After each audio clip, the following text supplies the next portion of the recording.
Olá pessoal, aqui é a Maia Adriana, sou dirigente da Casa de São Lázaro e estamos estudando e interpretando o livro O Guardião da Meia-Noite de Rubens Saraceni aqui no YouTube. Gostaria de pedir a vocês que sigam a Casa de São Lázaro no YouTube, que é @casadesaolazaro.pe, e também no meu Instagram pessoal, que é @euadrianab. Nós temos um clube de assinantes, um canal de assinantes, onde nós estamos tirando as dúvidas e comentando sobre a leitura desse livro. Então, convido a todos para vocês estarem lá com a gente também. Vamos ao capítulo de hoje, A Volta a Portugal. Vendi todos os meus bens e partimos para Portugal. Lá tudo ficaria para trás e o tempo encobriria o passado. Compramos uma bela propriedade próxima a Lisboa e nos instalamos com muito conforto. Meu sogro, devido ao desgosto sofrido com as notícias sobre a filha, havia se afastado do cargo de ministro do rei e era um homem amargurado. Contei-lhe a mesma história que contara a ela. Ele comentou: eu sabia que minha filha não seria capaz de cometer um ato dessa natureza. Foi um lamentável engano, senhor. O tempo há de encobrir esta mágoa. Assim espero, senhor barão, e que possa viver bem de agora em diante. Tenho certeza disso, pois amo muito sua filha e tudo farei para que ela seja feliz. Depois de conversar mais um pouco, voltei para casa. Queria ficar perto dela o maior tempo possível. Com alguns meses em Portugal, ela engravidou novamente. Às vezes eu acordava com pesadelos horríveis. Eram lembranças amargas da expedição. Figuras vingativas se aproximavam de mim e tentavam matar-me durante o sono. Acordava transpirando muito e com o coração disparado. Isso se tornou rotina. Todas as noites tinha pesadelos horríveis, às vezes com o comandante da expedição tentando matar-me. Eu tinha medo de dormir, definhava a olhos vistos e minha esposa começou a preocupar-se com minha saúde. Você deve procurar um médico para saber qual é o mal que lhe aflige, barão. Não é mal do corpo que me incomoda, mas sim o da minha alma, querida. A consciência me acusa dia e noite e isso está me aniquilando. Tenho medo de dormir, pois quando durmo vejo hordas de índios me perseguindo, ou homens da expedição, ou o negro morto em nosso quarto. Todos me acusam de ter provocado suas mortes. Mas você não tem culpa alguma, tudo foi consequência daquela noite horrível. Sei disso, mas mesmo assim acredito que sou culpado por tudo. Não se acuse assim, você também foi uma vítima do pesadelo. Se eu não tivesse agido com precipitação, nada daquilo teria acontecido. Estou pagando o preço pelos meus erros. Você não poderia saber da verdade se outro negro não lhe tivesse contado. Sempre restaria uma dúvida que, espero eu, já não exista mais. Já não existem mais dúvidas, apenas remorso por tantas mortes que causei. Não pense mais nisso. Um dia Deus o julgará e você verá que o juízo dele será a seu favor.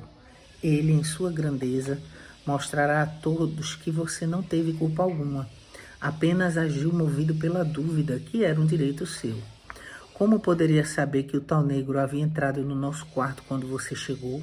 Além do mais, se mataram um negro não foi culpa sua. Se ele tivesse ficado vivo, poderia ter esclarecido tudo ali mesmo. Vou procurar controlar meus pensamentos, querida.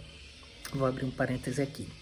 Dentro da religião da Umbanda que nós praticamos aqui na Casa de São Lázaro, a gente entende, aliás, em todas as Umbandas é entendido que não há inferno, a visão do inferno, como em outras religiões, por razões óbvias, não é verdade? Nós somos uma religião independente. E dentro da religião de Umbanda, a gente acredita que o inferno é justamente este baixar de vibração por conta de culpas, por conta de mal-entendidos, por conta de raivas, por conta de vinganças, por conta de um monte de coisas que a gente já entende, tendo livros, lendo livros no passado, e até livros espíritas também, kardecistas, que falam muito bem com relação a essas perseguições dos irmãozinhos sem luz, né, que as pessoas chamam de obsessores. Mas aí ele, o Barão, ele começa realmente a baixar a vibração e agora com um sentimento de culpa realmente, né? Aí ele disse, né, como eu li anteriormente, vou procurar controlar meus pensamentos, querida. Disse isso mais para ela do que para mim, pois eu sabia que toda a verdade, mas não tinha coragem de contá-la. Quanto ao julgamento de Deus, eu temia muito mais, pois aos olhos dele eu nada poderia ocultar. O inferno seria o caminho natural para alguém como eu.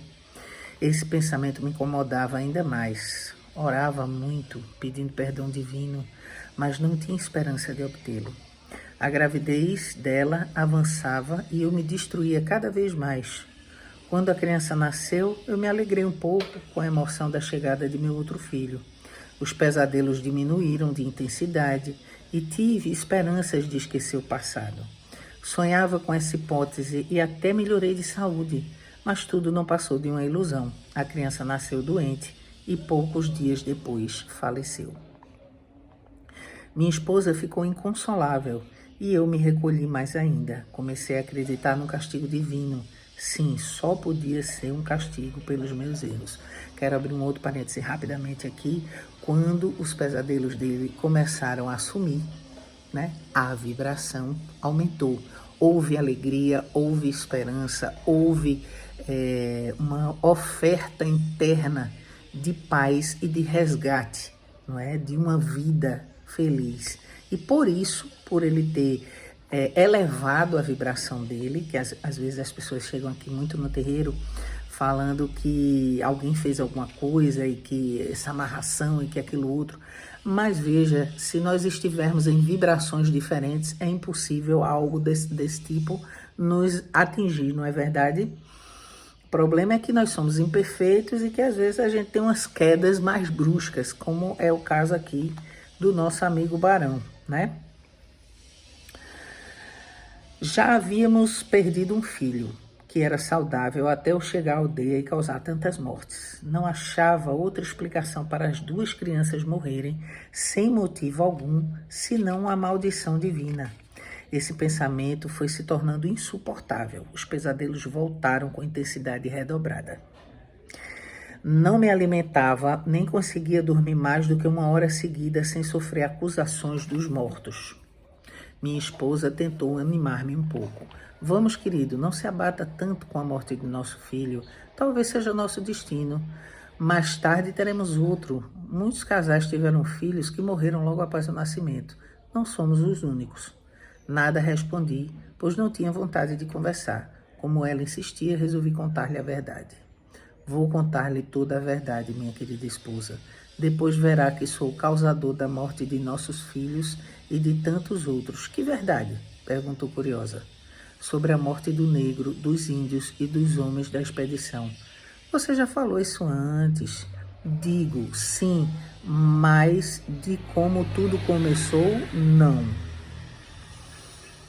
Foi só por causa da invasão daquele negro ao nosso quarto. Seria bom se fosse só isso. O que você não sabe é que fui eu quem mandou o negro entrar em seu quarto naquela maldita noite. Como? Não estou compreendendo. Eu lhe contarei tudo. Acalme-se.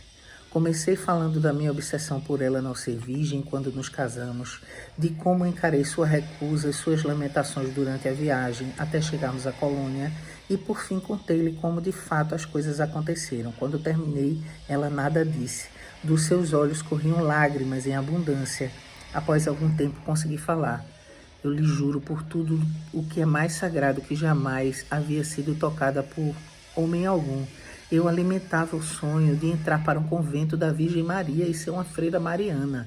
Foi por isso que chorei antes de me entregar a você. Como pôde duvidar da minha virgindade? Por que não acreditou em mim? Será que eu dava mostras de ser uma esposa leviana? Sinto muito. Sou o maior culpado de todo o seu sofrimento. Espero que me perdoe algum dia. Não é para mim que você deve pedir perdão, mas sim para Deus, por ter causado a morte de tantos inocentes. É por isso que me martirizo tanto. Minha consciência não tem paz e me acusa a todo instante. Além do mais, após seu desaparecimento naquela noite, descobri que a amava. Sim, eu a amo muito, minha querida esposa. Eu o amei nos últimos tempos. Achei que era um homem bom, mas agora não tenho certeza de mais nada. Porque tinha que me contar tudo isso agora, que eu já havia esquecido todo o sofrimento por que passei. Eu não consigo ocultar mais. Sou o culpado pela maldição que paira sobre nossas vidas. Deus que me perdoe. Com a voz dura, ela respondeu: eu duvido que ele o faça. Somente o inferno abrirá as portas para recebê-lo quando morrer. Do céu, nada deve esperar. Os olhos dela não haviam mais lágrimas, apenas frieza e desprezo por mim. Apanhou roupas, joias e algumas coisas de uso pessoal e foi para a casa dos pais. Eu havia perdido a única coisa que me importava nesse mundo. Sim, ela era tudo para mim. E sem sua presença não valeria a pena viver. Tranquei-me no quarto e chorei muito.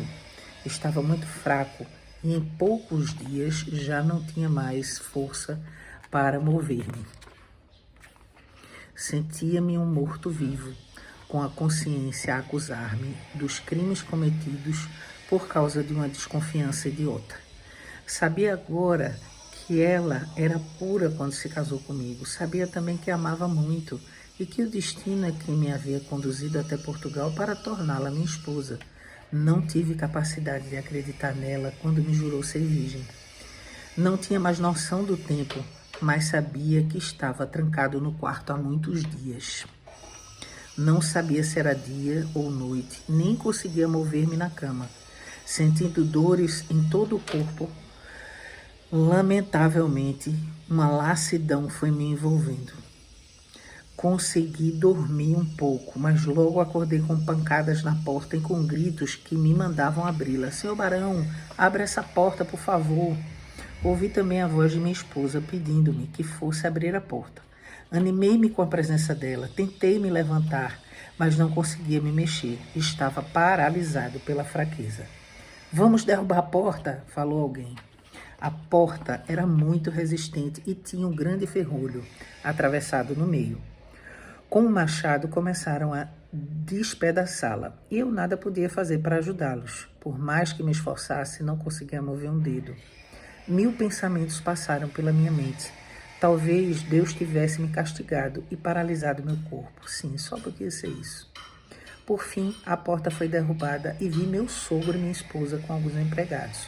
Quando entraram no quarto, taparam as narinas. Meu Deus, ele está morto há dias, falou ela. Sim, o cheiro está muito forte. Acho melhor providenciarmos o enterro o mais breve possível. Eu ouvia, mas não acreditava no que diziam. Comecei a falar também. Não estou morto, querida. Ajude-me a levantar. Ainda posso caminhar, só estou muito fraco. Ela olhava em meus olhos e ainda falou: é uma pena não ter se confessado antes de morrer. Sim, filha, acho que sua alma vagará por muito tempo no purgatório. Papai, ele deve ter sofrido muito por causa do remorso que o atormentava. Foi um castigo justo, minha filha. Alguém que fez tudo o que ele fez só podia ter um inferno como morada eterna. Não diga isso, papai, ele já sofreu bastante por ter errado. Duvido. E quantos aos inocentes que morreram por causa de sua estupidez, terá de pagar por isso também? Deus nunca o perdoará pelo que fez. Vamos embora. Vou mandar que o enterrem logo o corpo, pois o mau cheiro está insuportável. Como deve ter sofrido, papai. Olha o corpo dele, está em pele e osso. Morreu de fome e de sede. Pagou um pouco do que devia. O resto o inferno se encarregará de cobrar. Ele saiu na frente, ainda olhou nos meus olhos. Nesse instante tornei a falar. Querida, não estou morto. Eu só estou um pouco fraco. Não posso me mover. Ajude-me a levantar, por favor. Ela estendeu sua mão direita em direção ao meu rosto. Pensei que iria me ajudar, mas não. Apenas tocou em meus olhos, o que me causou um certo incômodo. Instintivamente, fechei e abri os olhos e ela disse ainda: durma seu sono agora, Barão. Chega de ficar com os olhos abertos com medo de seus pesadelos. Não quero dormir, preciso de ajuda. Ela virou as costas e saiu do quarto. Eu gritava seu nome. Creio que tive uma crise nervosa e comecei a chorar. Não era possível que ela fosse tão cruel a ponto de não me ajudar agora. Algum tempo depois, controlei-me. Afinal, era um direito dela não me ajudar. Eu a fizera sofrer tanto e injustamente. Quando já estava conformado com a situação, levei outro susto. 2 homens com lenços no rosto entraram no quarto com um caixão tosco. Tiraram a tampa e um comentou com o outro: quem diria, hein? Um barão rico como ele morrer dessa forma? Sim, deve ter sido horrível, não? Morrer assim, abandonado, deve ser a pior das mortes. Por que será que ninguém o ajudou? Ouvi dizer que ele se trancou no quarto após a morte do filho recém-nascido. Dizem que sua esposa vai entrar para um convento de tanto desgosto. É uma pena, pois ela é uma mulher muito bonita e ainda jovem. Eu teria coragem de me casar com ela. Ainda mais com a fortuna que vai herdar com a morte do barão. Sim, eu a consolaria com muito prazer. E deu uma gargalhada. Ah, como eu gostaria de passar uma noite com ela. Garanto que, aí sim, ela veria o que é um homem, não velho como esse barão. Ela não deve ter sido muito feliz como mulher. Isso é verdade. Já pensou uma beleza como ela tendo que suportar as carícias de um bode velho como esse? Nunca conheceu o prazer que um homem de verdade poderia lhe proporcionar. Caíram na gargalhada e eu comecei a xingá-los de todos os nomes chulos que eu conhecia, mas eles nem prestavam atenção. Quando olharam novamente para mim, foi para segurar-me, um pelos braços e outro pelas pernas e enfiar-me no caixão. Não façam isso, gritei desesperado. Cuidado, meus ossos doem muito. De nada adiantaram seus gritos. Fui jogado sem piedade no caixão. Puseram a tampa sobre ele e começaram a pregá-la. Continuei gritando, mas eles não ligavam. Logo senti que estava sendo arrastado para fora do quarto. Fui acompanhando mentalmente o percurso e senti dores horríveis quando desceram os degraus da entrada pouco depois. Gritava muito por socorro, mas parece que ninguém se incomodava. Parem, seus assassinos! O que vão fazer comigo? Para onde estão me levando? Sim, senti quando jogaram o caixão sobre uma carroça. Uma ideia temerária tomou conta de mim. E se o pai de minha esposa tivesse mandado seus empregados sumirem comigo somente por vingança? Talvez quisesse vingar-se pelo mal que eu havia feito à sua família e também a ele próprio, pois deixou de ser ministro do rei por causa do desgosto que eu lhe causara. Sim, só podia ser isso.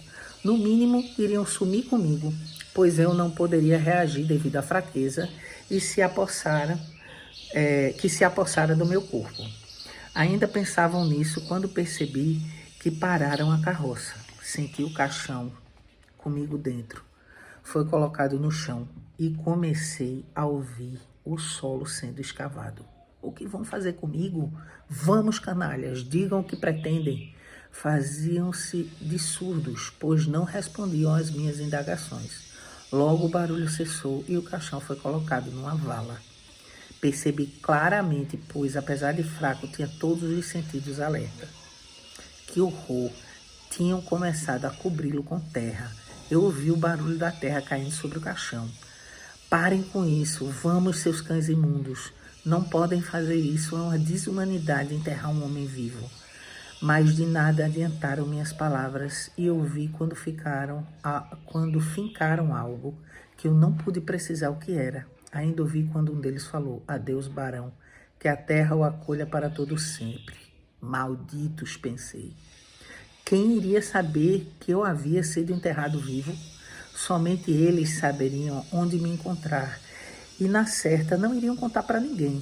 Sim, meu sogro havia se vingado de uma forma diferente. Ele se aproveitara de minha paralisia e sumira com o meu corpo. E minha esposa, como poderia ter concordado com tal plano?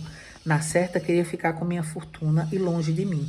Eu havia me achado um tolo por contar-lhes que desconfiava de sua virgindade e agora pagava o preço pela sinceridade. De certo, ela falara com o pai e ambos resolveram enterrar-me vivo para ficar com minha fortuna. Que imbecil eu havia sido. Ela, jovem, bonita e riquíssima, iria divertir-se de agora em diante. É isso. Como não imaginar essa possibilidade? Ela já devia ter alguém que amava em Portugal e agora tinha voltado para perto do seu amado. Além do mais, como ela mesma havia dito, os malditos índios a disputaram todas as noites. Que estúpido era eu! Ela conhecia outros homens e sabia como era o prazer. Com minha fortuna, iria tornar-se uma messalina em Lisboa, enquanto seu pai reconquistaria seu posto de ministro do rei. Tudo isso graças à minha fortuna. Sim, deviam ter arquitetado um belo plano para se livrar de mim. Afinal, eu não era mais necessário. Já estava velho mesmo. O que uma jovem de 17 para 18 anos, muito bela, ia querer com um homem de quase 50 anos? Talvez preferisse ser disputada por muitos rapazes, tal como quando esteve entre os índios. Para os dois, seria muito fácil dizer que eu havia falecido em desgosto pela morte do meu filho recém-nascido. Sim, nem filhos tinha para atrapalhar agora. Era totalmente livre e eu facilitara tudo ao ficar paralisado pela fraqueza. Como podiam dizer que eu estava morto? Certamente disseram aos conhecidos que eu já estava morto há muitos dias. Como eu os ouvia dizer apenas para não ter que me mostrar a ninguém. Sim, tiveram uma ideia perfeita para se livrar de mim. Eu os amaldiçoei com todo o meu ódio. Que traição eu havia sofrido, a mesma falsidade antes do casamento. No mínimo, o pai consentira que casássemos, porque sabia que já não era mais virgem. O tolo e rico barão apareceu para salvar as aparências. Chamei-me de idiota por muitas vezes, porque fui me meter em tamanha rascada. Não podia ter ficado no Brasil e usufruído tranquilamente dos encantos das jovens que eram minhas amantes? Estúpido barão, dizia eu. Mas e agora? Como sair dali se não tinha mais força para me mover? Além do mais, o caixão era espesso e pesado. Eu não conseguiria quebrá-lo, ainda mais por estar enterrado em uma boa profundidade. O ódio foi tomando conta de todo o meu ser. Onde estavam o negro e os índios que antes não me davam paz? Onde estariam eles agora? Tudo não passara de uma ilusão por causa de um remorso estúpido. Sim, era isso mesmo. Fiquei com a consciência a me cobrar pela morte de uns miseráveis e só arruinei a minha vida. Que tolo havia sido e não havia meios de me livrar daquela situação. Quem sabe se eu orasse a Deus pedindo meu socorro? Sim, Deus é bom. Iria se compadecer de meu sofrimento e não iria concordar em sua infinita bondade com o tamanho crime praticado por aqueles dois. Não, ele me salvaria daquela situação horrível. Comecei a orar com grande fervor, fiz todas as preces que sabia, muitas vezes orei também a todos os santos e santas que conhecia. Alguns deles poderiam, num ato de misericórdia, fazer com que alguém cavasse ali e encontrasse o caixão. Depois de muito tempo orando, ouvi cavarem o solo. Não era perto ou acima, mas estavam cavando sim. Deus e os santos tinham ouvido minhas preces. Uma alma piedosa, guiada por mãos divinas, vinha em meu socorro. Certamente iriam cavar todo o lugar até me encontrar. Deus ouvira minhas preces. Algum tempo depois, cessaram os golpes no solo e achei que não iriam mais me localizar. Ouvi vozes, mas à distância. Não me permitia entender o que falavam. Gritei bem alto. Quem sabe me ouviriam. Apesar de saber que o som não chegaria até eles, pois o caixão fazia um eco muito forte e o som não se propagava. As vozes cessaram. Achei que tinham desistido de me procurar. Continuei orando e orando sem parar, como eu amava a Deus e os santos. Às vezes tinha crises de desespero e chorava muito. Não conseguia conter o pranto naquela situação. As dores aumentaram muito e surgiam feridas em meu corpo, que já tinha um aspecto horrível. Aos poucos foram aumentando de tamanho e eu podia senti-las crescendo. Quantas dores eu sentia! Gritava por socorro e ninguém me ouvia. Já não conseguia mais orar e sentia minha carne sendo devorada por vermes. Que horror! Eu os senti andando por minha pele. Entrei em choque. Aquilo era algo que eu não havia imaginado. Sim, eu estava isolado em um caixão. Os vermes iriam me deixar igual a um cadáver, todo carcomido. As dores foram aumentando de intensidade, mas o pior ainda estava para acontecer. Terminamos o capítulo fazendo a seguinte reflexão. Dentro da nossa religião, a religião de Umbanda, que a gente já falou, que a gente não possui a crença no inferno, e sim no inferno interno. No inferno não igual ao inferno que a gente sempre estudou nas escolas cristãs, nas escolas católicas, das quais o Brasil foi catequizado e a gente nasce católico por imposição social, vamos dizer assim, né? A gente entende que essa questão do peso da carga que da consequência, né, da carga das ações praticadas, fizeram com que ele não ascendesse no momento do desencarne. E por conta das situações de apego à fortuna, apego à mulher, apego, muito apego, se ele não tivesse tanto apego assim, ele não teria feito o que fez pela mulher, né? E também pela vaidade dele, como alguém poderia ter sido tão injusto comigo, mas ele não olha as próprias injustiças. Eu recebo muitas perguntas, todas as vezes que nós estamos lendo esse livro no terreiro, sobre se ele rezou, por que Deus não foi ao encontro dele naquele momento? Porque as coisas não são automáticas. É preciso um trabalho realmente de despertar interno. Não despertar para o benefício próprio, única e exclusivamente para um benefício próprio. E a gente tem que entender que nós, quando estamos na carne, quando estamos encarnados, nós temos todo o tempo de vida do mundo para que nós possamos aprender todos esses movimentos e questões de desapego à vingança, desapego com amor, né? Desapego com dinheiro, para que quando chegar nossa hora, a gente já tenha aprendido essas questões e a gente não precise passar por este grande sofrimento que passou o Barão neste capítulo de hoje. Espero que todos tenham gostado. Saravá fraterno a todos e até o próximo capítulo.